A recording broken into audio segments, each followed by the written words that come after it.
Après avoir appris à considérer les valeurs culturelles des autres, après avoir appris à transcender les clichés qui caractérisent certaines cultures autour de nous, aujourd'hui, nous venons avec un nouveau concept. On va apprendre avec vous, madame, monsieur, dans ce nouveau numéro, l'intelligence culturelle et Dieu, le rapport qu'il y a entre ces deux concepts, et ce sera le thème de ce jour. Madame, monsieur, bienvenue à votre émission du désert à l'Oasis. C'est avec le même plaisir que nous vous recevons aujourd'hui et avec le même plaisir que nous avons sur ce plateau avec nous l'évangéliste Léonard Kiswangi. Évangéliste, bienvenue. Merci, madame Noëlla, et c'est réellement un privilège pour nous d'être revenus sur votre plateau et répondre à votre invitation.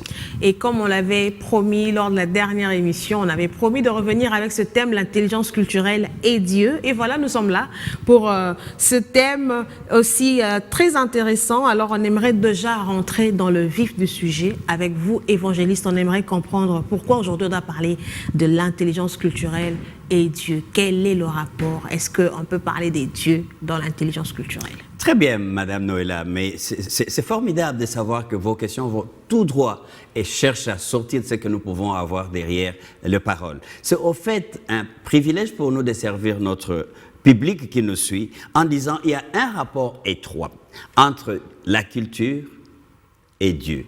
Parce que déjà, l'intelligence, qui est notre sujet, est l'émanation de ce que Dieu fait dans l'homme. L'intelligence dans l'homme ne vient pas de nulle part, mais ça vient de Dieu. Et alors l'intelligence culturelle, il y a là les faits culturels qui sont mis en exergue.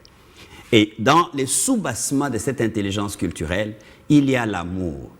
Nous l'avons dit dans d'autres émissions que les synonymes de Dieu étaient amour. Donc sans amour, tout ce que nous pourrions faire serait sans valeur. Donc l'amour inconditionnel de Dieu, c'est manifestant dans la diversité des cultures, dans la diversité des habitudes et des manières de faire, ramène l'équilibre, ramène la présence automatique de Dieu. Parce qu'en effet, comme nous le lisons dans la Bible, il est dit que les perfections invisibles, c'est-à-dire tout ce que vous voyez autour de vous, reflètent des éléments qui sont tout à fait parfaits. Quand vous regardez le ciel et toutes les autres choses, c'est tout à fait une révélation de la puissance de Dieu, de la puissance divine.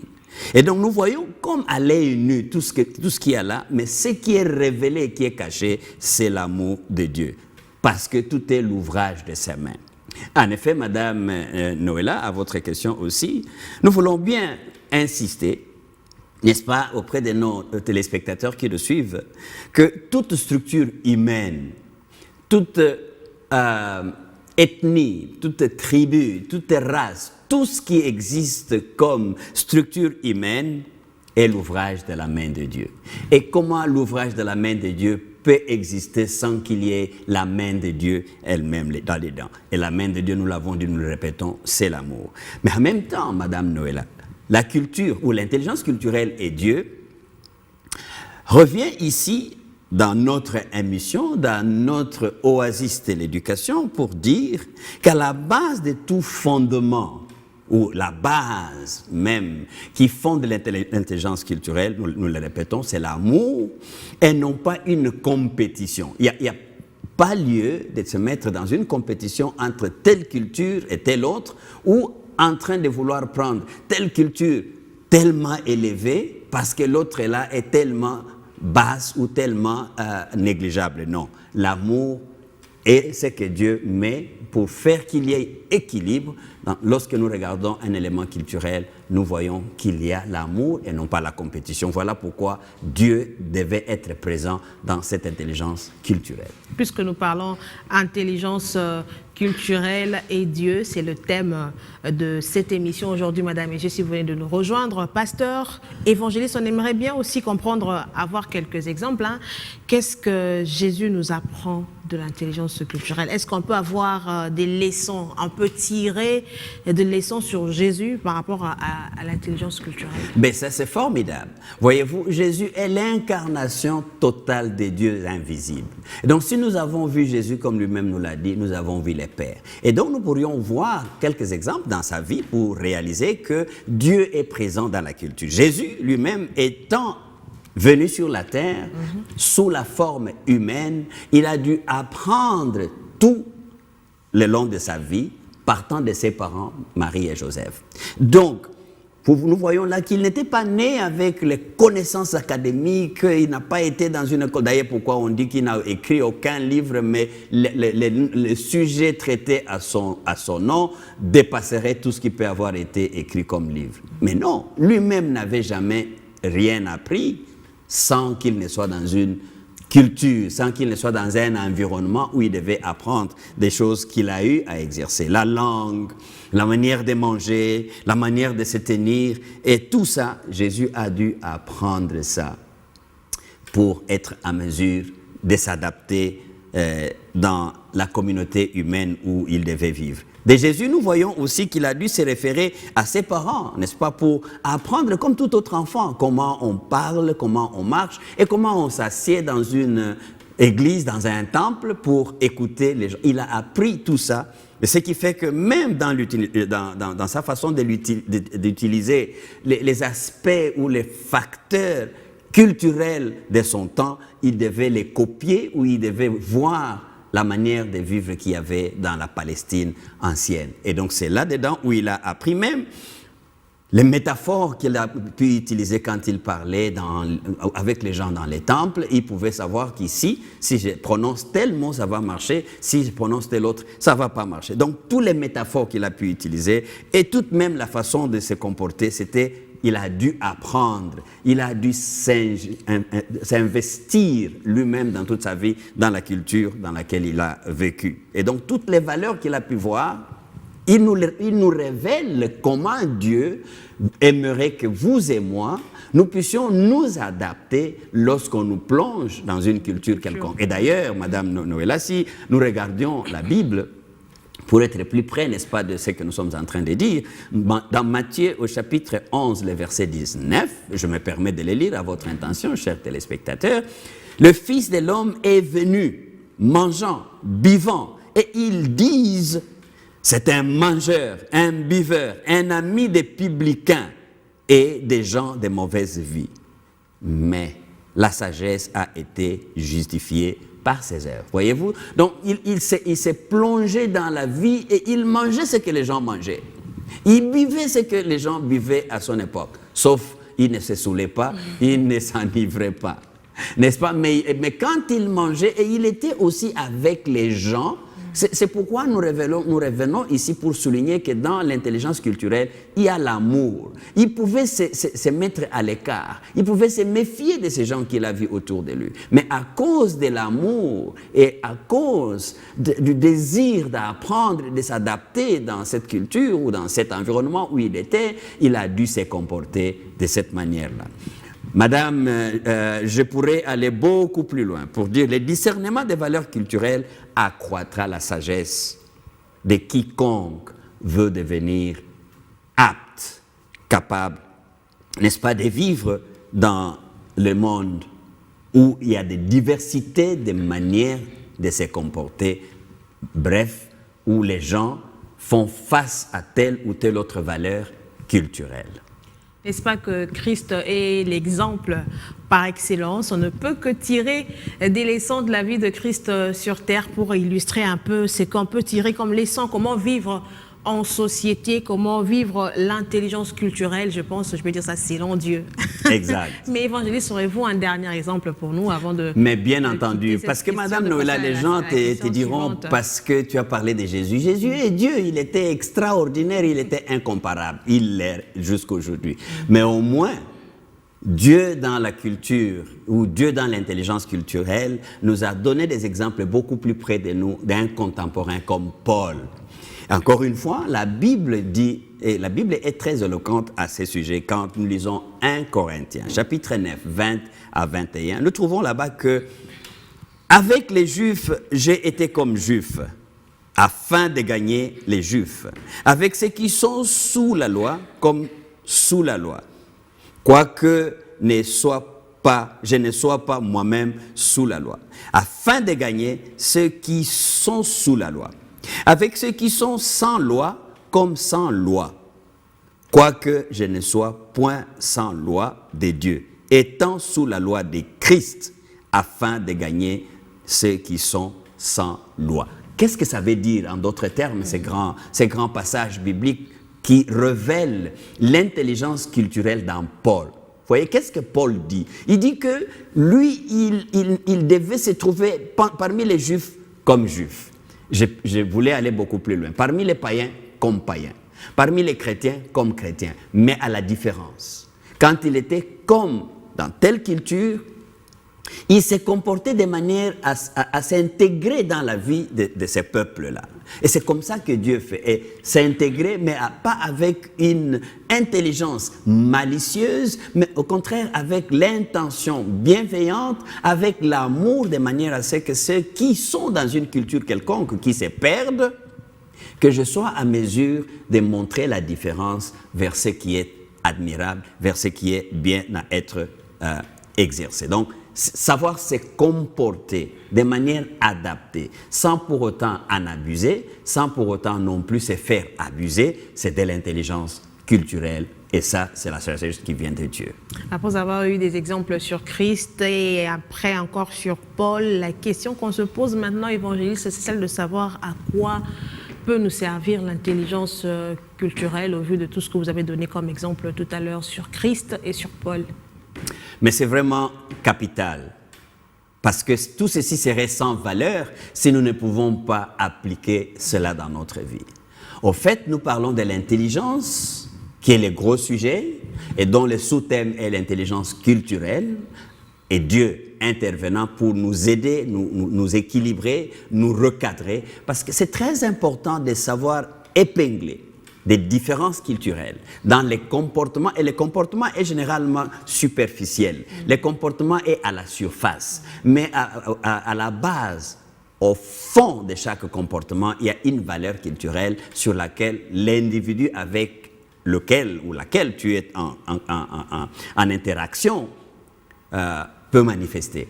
Et pour ce faire, donc, l'importance pour nous, ou les rôles que cette intelligence culturelle, ces facteurs vient jouer, est que, il nous permettra d'accroître notre façon de vivre, de cohabiter, d'avoir une convivialité, quand bien même nous serions en face d'une culture ou d'un groupe tribal, un groupe ethnique qui est différent du mien.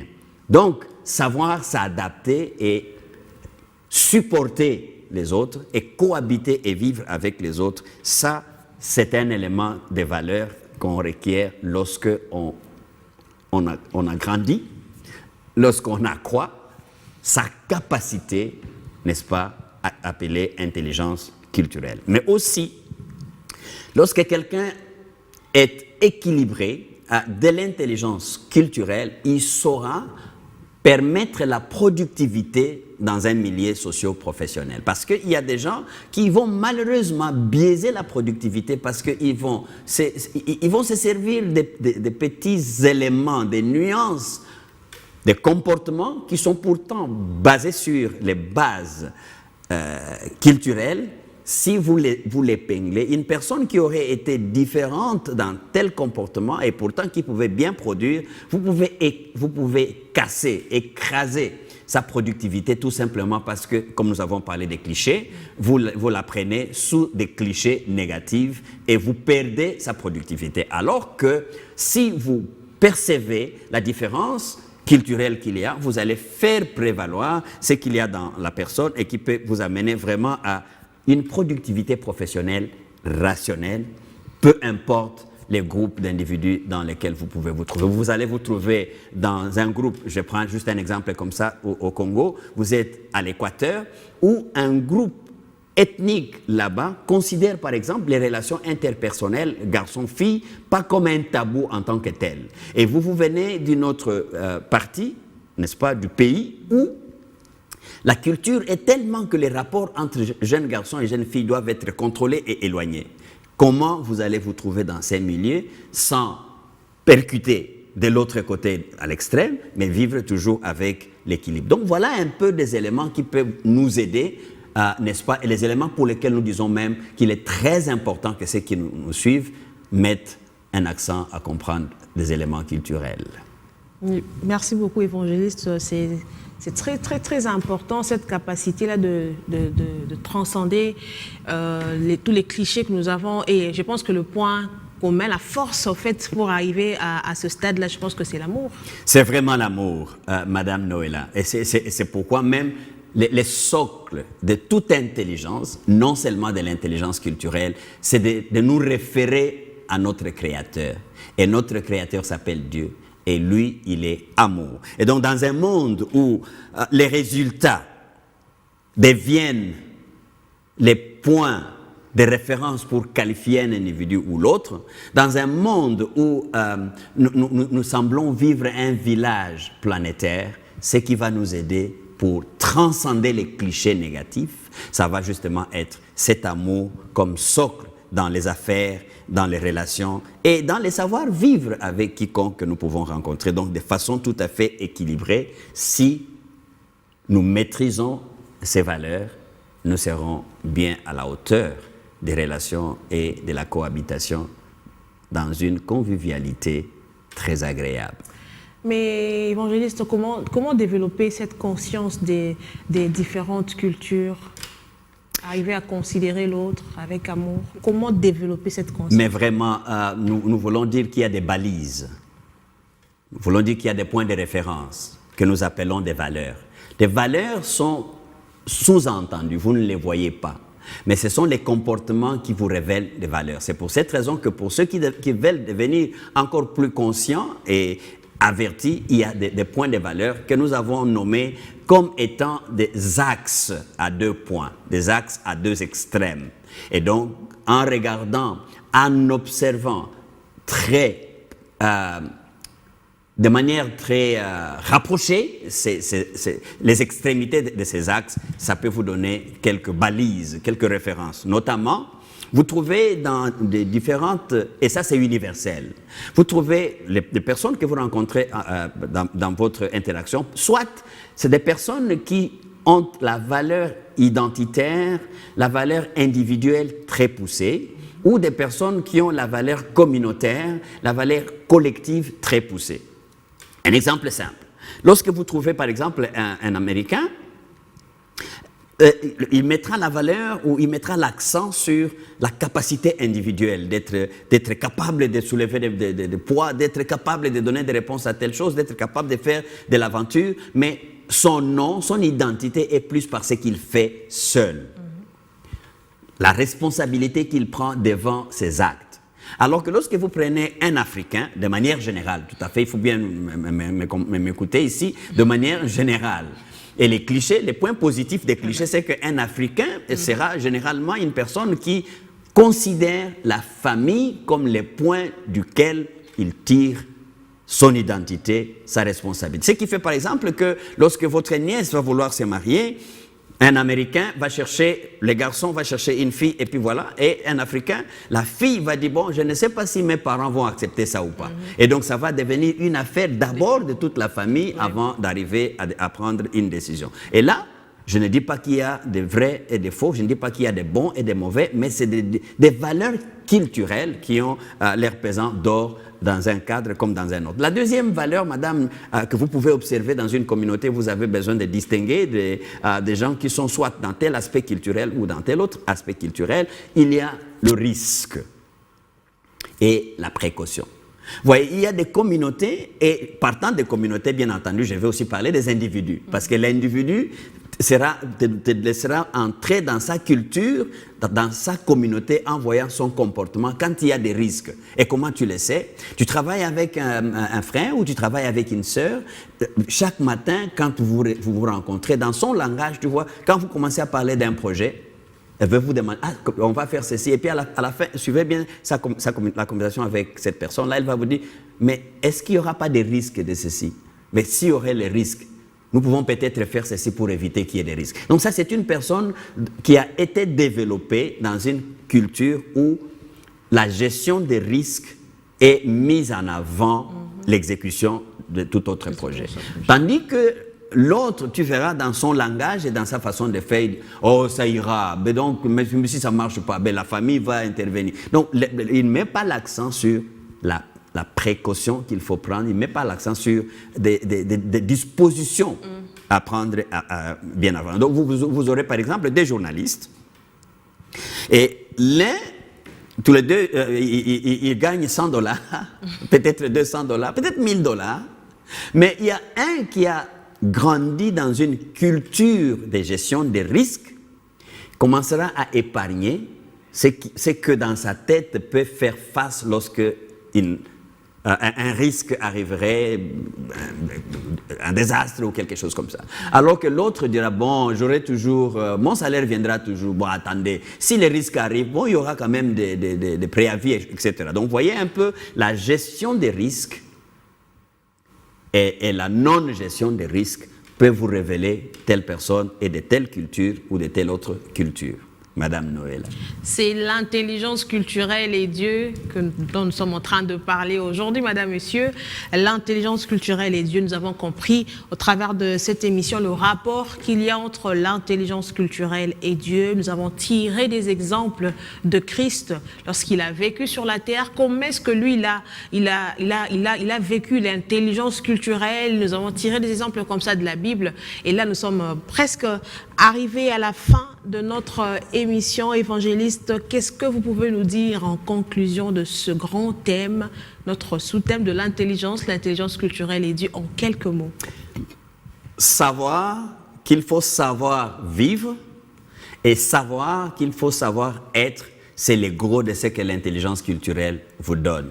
Si vous cherchez à aller dans la profondeur, vous ne pouvez pas savoir être sans impliquer l'amour de Dieu. C'est ce que cette émission nous apporte et c'est ce que nous souhaiterions que vous puissiez avoir dans votre comportement. Et nous le croyons que vous l'avez reçu aujourd'hui, que cela sera à votre partage tout le jour de votre vie, parce que notre but, c'est de vous apprendre à mieux vivre en communauté. Aujourd'hui, nous croyons vous avoir apporté un peu plus, et j'aimerais qu'avec vous, évangélistes, que nous puissions prier pour tous nos téléspectateurs et ceux qui nous suivent aussi sur les réseaux sociaux.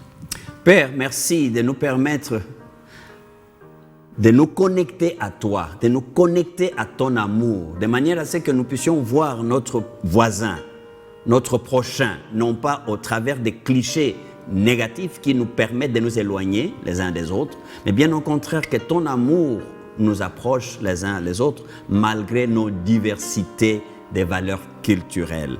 Permets, Seigneur, que nous puissions éviter dans notre comportement des condamnations sur des préjugés, mais que nous puissions réellement nous développer de manière à ce que les relations les uns avec les autres puissent nous faire révéler l'image de Dieu qui existe en nous. Au nom de Jésus, nous l'avons prié. Et pour ceux qui ne l'ont pas encore, nous prions que tu puisses les visiter, même au travers de cette émission. Au nom de Jésus. Amen. Amen, amen. Madame, Monsieur, c'est fini pour aujourd'hui, mais notre émission, votre émission reste disponible sur notre chaîne YouTube African Enterprise, DRC. Regardez et regardez encore, mais surtout, partagez à vos proches afin que tous nous puissions être bénis, et on se retrouve très prochainement par la grâce de Dieu. Au revoir.